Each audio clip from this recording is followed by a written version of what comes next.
It hurts when I pull back the curtains and look out the window, but I want to see my family and remind myself of the consequences of bad choices. My ex-husband lives across the street. His house has a swimming pool. I can't stop our guys from going out there and having fun. We do not have an official visiting schedule. My ex-husband and I often talk about what's on the boys' schedule every day and decide who takes them where and when, as well as who feeds them and when. That's all we talk about. I see boys have started inviting girls. Their testosterone must be at its peak. They show off their fun dives and big splashes. It looks like it's working. The girls giggle. Girls? They are only 13 or 14 years old, but their bodies look older. I hope Rob talked to the guys. Someone might need to talk to him. This fitness instructor, since she's over 40 and an old lady for the boys, looks amazing in her bikini. I think of the old analogy of dental floss being bigger than what's on it. Am I exaggerating?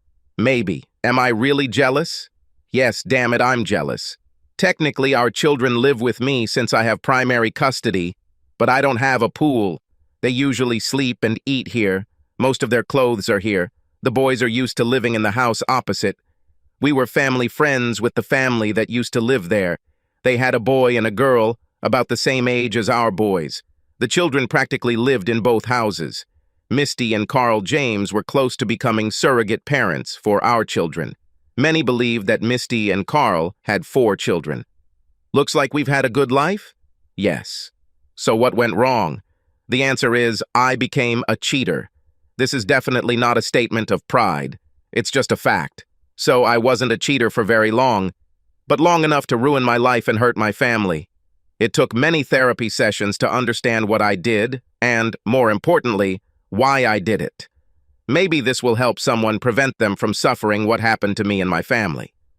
My name is Susan Lawrence. I was married to Rob Lawrence. We have 2 boys, David and Eli, who are now 13 and 14 years old, respectively. I worked in a publishing house as an assistant editor. Rob ran his own security business for homes and offices.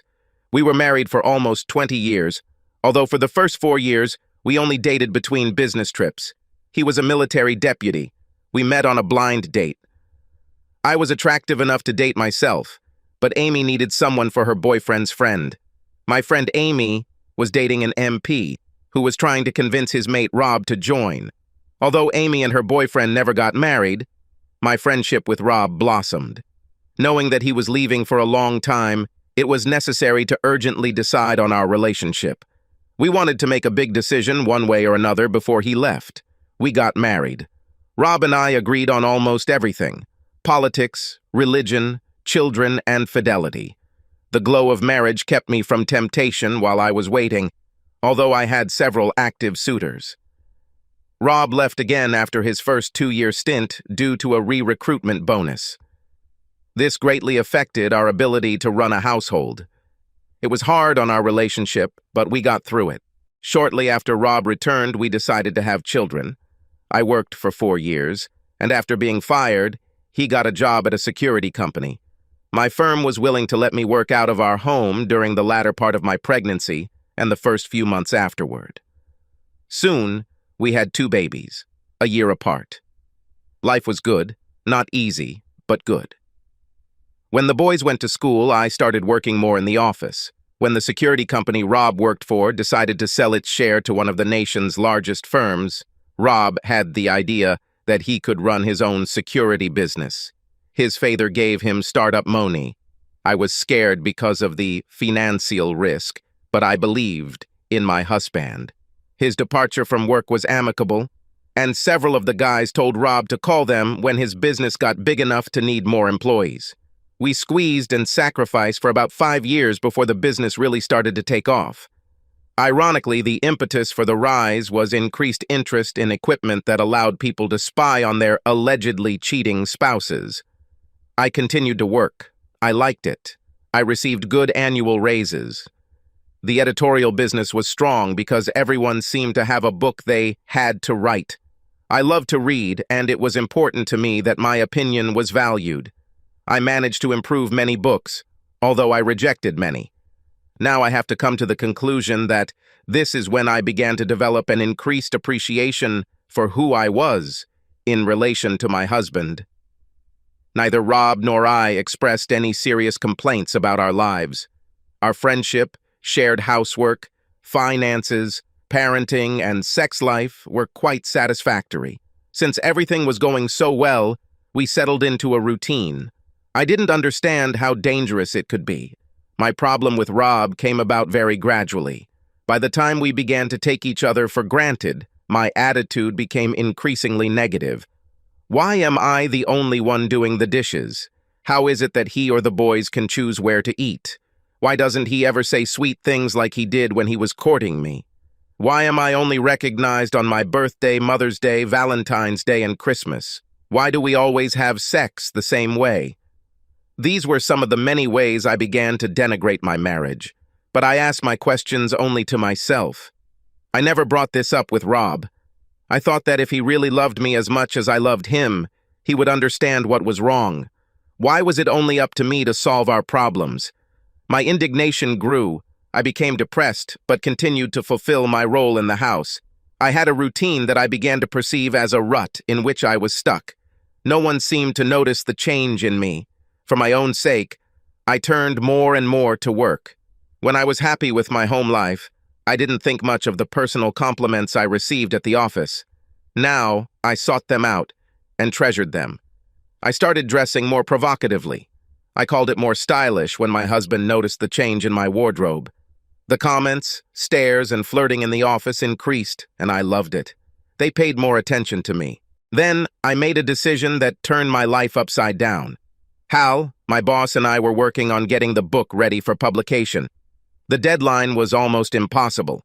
We realized that we would have to work late on Thursday to be able to submit the final manuscript on Friday. One of the reasons I didn't mind working late was because Hal was one of my biggest fans and flirting partners. This did not stop him from being a handsome man, even though he was married. But damn, me too. When we finished, Hal exclaimed, "I'm afraid I've ruined your plans for a home-cooked dinner." Don't worry. On Thursday nights, Rob orders food, which is pizza. He and the boys watch college football on Thursday night. They don't even notice whether I'm there or not. If you were my wife, I would never let you out of my sight. Forgive my double negative. I felt a jolt in my heart. I was flattered. I was excited. I stumbled and said, "Thank you. Sometimes I feel like my family doesn't value me." Why did I tell him this? "Please let me take you to dinner to make up for missing yours." I agreed, and we went somewhere near the office. It was a fish place, and we drank a bottle and a half of wine before we decided it was time for us to leave. Lunch was pleasant. We told each other about our home life and laughed about things that only teenagers think about. We both expressed some lack of spark in our relationships with our spouses. I think we both understood what a dangerous path we had chosen, but we continued to follow it. Hal dropped me off at my car. It felt like a first date, so I kissed him as a thank you. The kiss lasted far beyond a thank you kiss, and not very far from a bedroom kiss. When we parted, we looked at each other with a look of, what did we just do? I'm sure we both knew that this wasn't the only time we kissed. On the way home, I couldn't get Hal, the kiss, and all the possibilities out of my head. It was so different and much more exciting than what happened day after day at home. It's been almost 20 years since I kissed another man. I felt scared. Will Rob notice how much I enjoy my time with Hal? Can I legitimately say that nothing actually happened? This would be true from a physical point of view, since we each had a few friends where kissing was part of hello and goodbye. I entered the house and heard a ball game being played in the office where there was a large TV. "I'm home!" I shouted. I don't know what they shouted back other than asking if I wanted pizza. "No, thank you.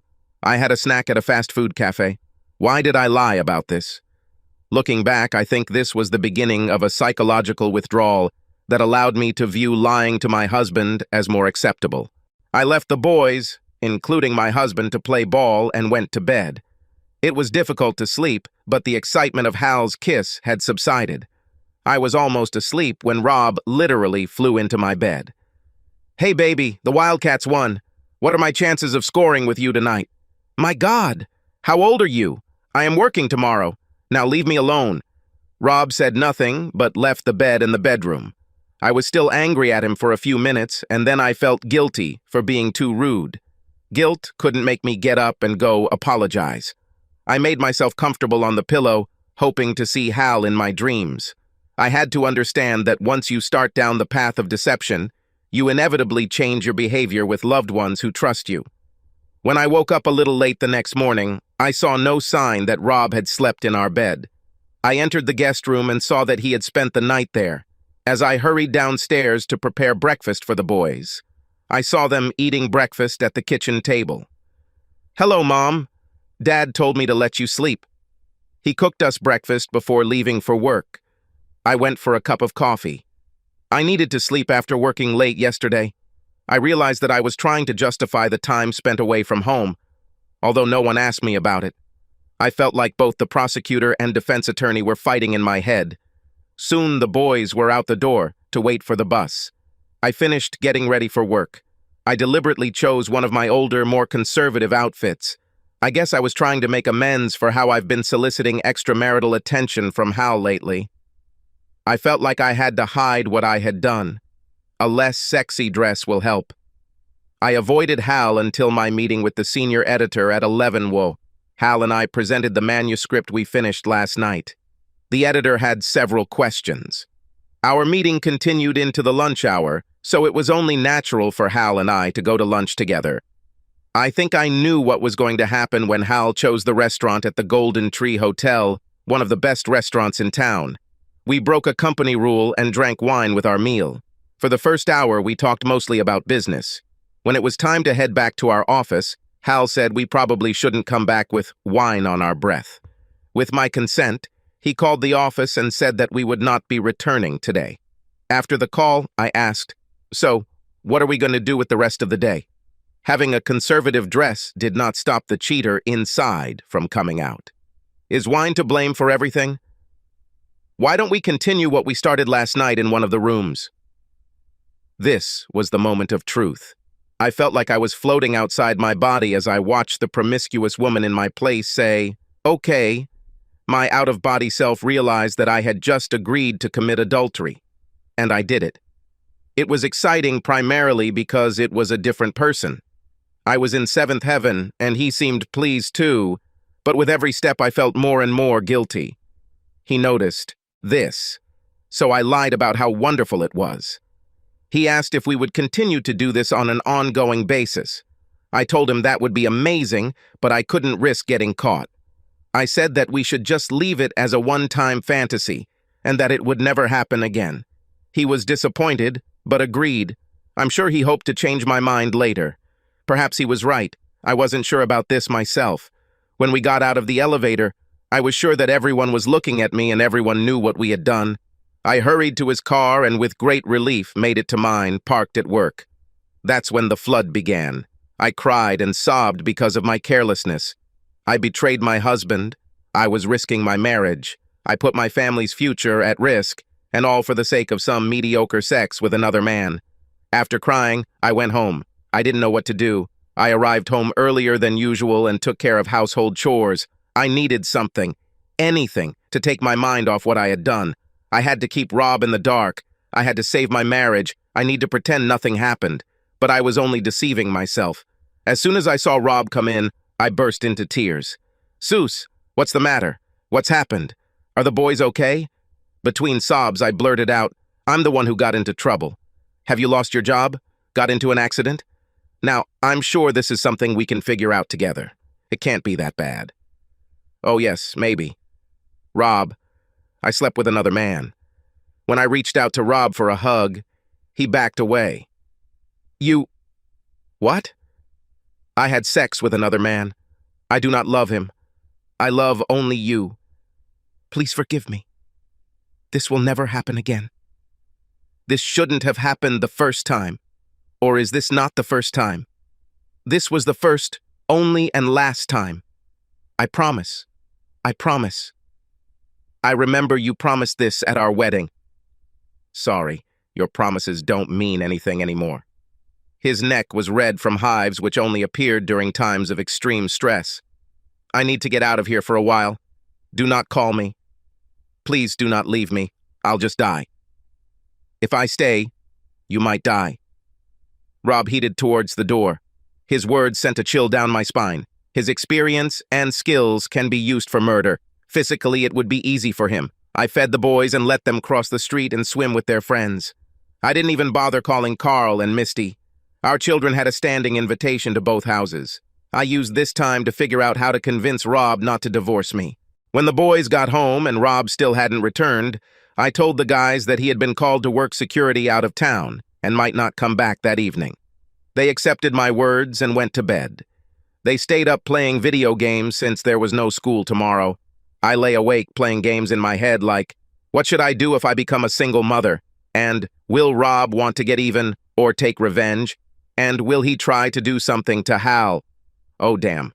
I wasn't thinking about Hal's wife and kids. Of course, Rob won't harm children. It was harder for me to explain why Rob didn't come home all weekend. Fortunately, the boys played with other children almost all the time. Apparently, Rob used this time to figure out that Hal was my lover. As we worked together late on Thursday night, Rob showed up at our office on Monday and asked to see Hal. I didn't go to work on Monday due to ongoing anxiety. Hal later told me that Rob seemed calm. Rob said he wanted to apologize for his wife seducing Hal and hoped it wouldn't cause any problems that would interfere with my future work. Hal let his guard down and assured Rob that this wouldn't happen. That's all Rob needed to confirm his theory. He stood up and extended his hand to Hal. When Hal responded in kind, Rob grabbed his hand and pulled him towards him. A quick blow to the throat knocked Hal out of action.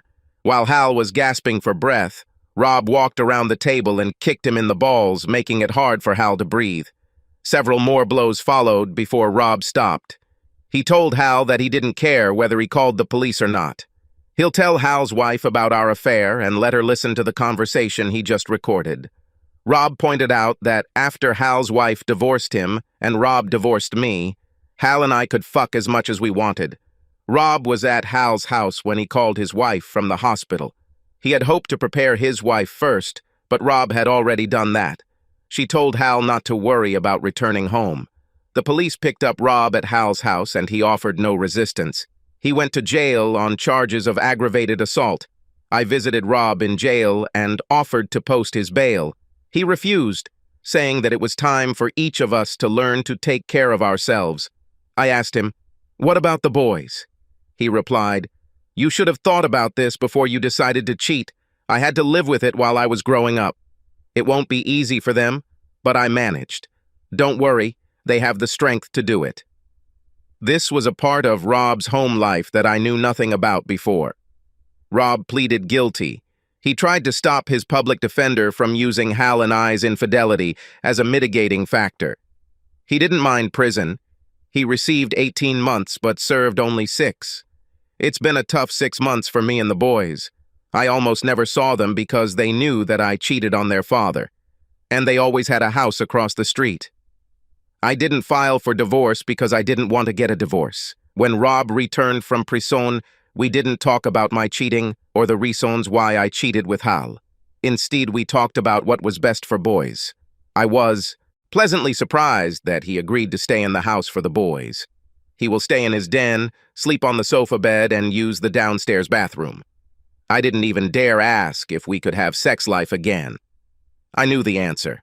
What actually led to our formal divorce was that Carl was transferred to another state. Their house was up for sale, and our children were devastated.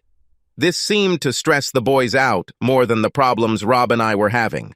At first, I didn't know how this situation affected Rob.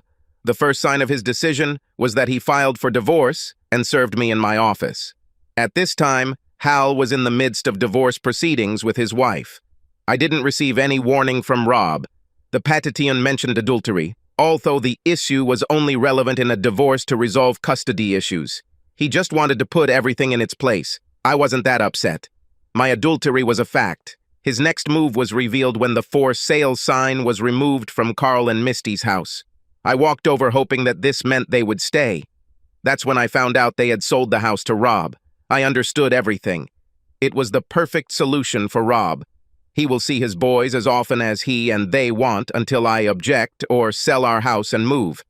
I will still be their mother with primary custody.